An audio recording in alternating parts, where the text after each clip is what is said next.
village of Swainsthorpe is a hidden gem set in beautiful countryside just off the Norwich to Ipswich main road, some 5 miles south of the city of Norwich. This historic parish covers an area of 838 acres of mainly farmland and has a population of 350 in 170 dwellings. Surrounded by unspoilt countryside, Swainsthorpe has attracted many notable statesmen, war heroes, artists and business people to either live or retire here.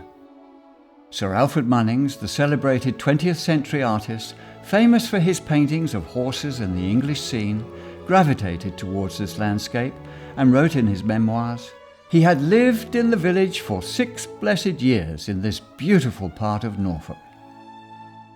His words, like his paintings, provide a vivid picture of his many horse rides through the countryside of Swainsthorpe and Dunstan. "No part of that countryside was spoilt by unsightly urban development to shun or avoid. Whichever way I chose to ride had its distinct beauties." Alfred Munnings lodged in Church Farm, Swainsthorpe from 1905 to 1911. The medieval church of St. Peter's is the centrepiece of the village. Its Saxon origins, round tower and angel roof are loved by the villagers, admired by visitors and researched by historians. In Roman times, the village sat astride the Pye Roman Road, now the A140, which ran between Scole and the Roman town of Venta Icenorum at Case to St. Edmund. The northern end of the Pye Roman Road passed through the settlements of Swainsthorpe and Dunstan before turning east into the Roman camp. Further evidence of Roman occupancy in and around the village of Swainsthorpe can be traced in the brick and stone repairs carried out to St. Peter's Church, which dates back to 900 AD and is even mentioned in the Domesday Book of 1066. Ancient barrows, may date to the Bronze Age, have also been found on each side of the old Roman road passing through the village. Other mounds near to the Pye Road are undated but could be Roman. A post-medieval turnpike road runs along part of the section here, and some possible square barrows have been recorded which may also be Roman in date. The presence of rectangular crop marks in association with daub and pottery sherds suggest a historic building near to the road south of Stoke Lane. The settlement of the parish of Swainsthorpe in the early years was held loosely together by the old walkways of the Hickling and Stoke Lanes to the north and the River Taz to the east and the Shotsham and Brickkiln Lanes to the south.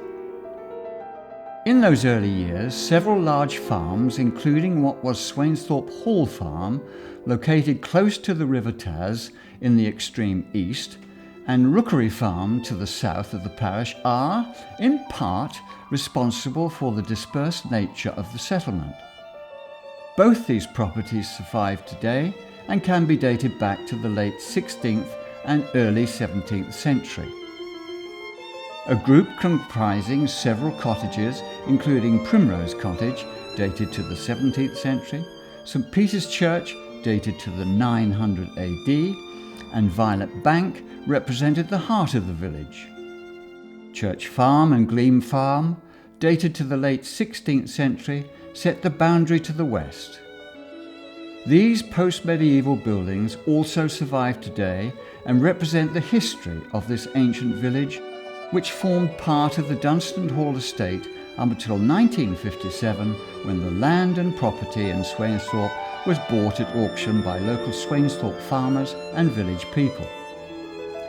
Swainsthorpe has survived as a community over many years, and after taking a stroll from the bus stop, then turning into Church Road, and mastering a slight incline towards the Church of St. Peter, standing sentinel on high ground in the heart of the village, you begin to understand why so many people chose to live in this attractive village.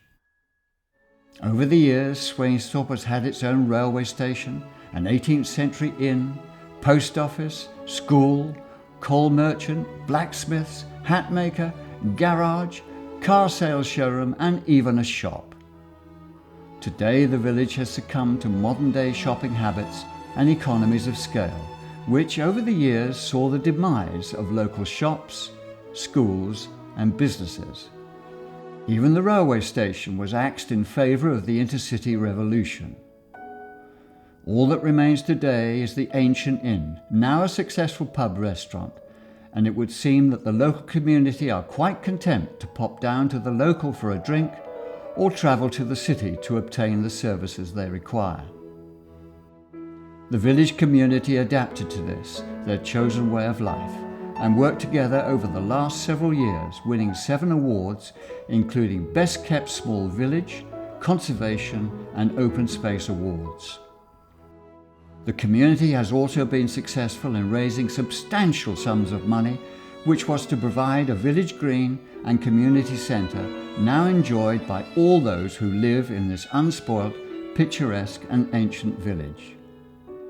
The people of Swainsthorpe and those who lived or retired here have put peace and tranquility before the hustle and bustle of a more urban existence.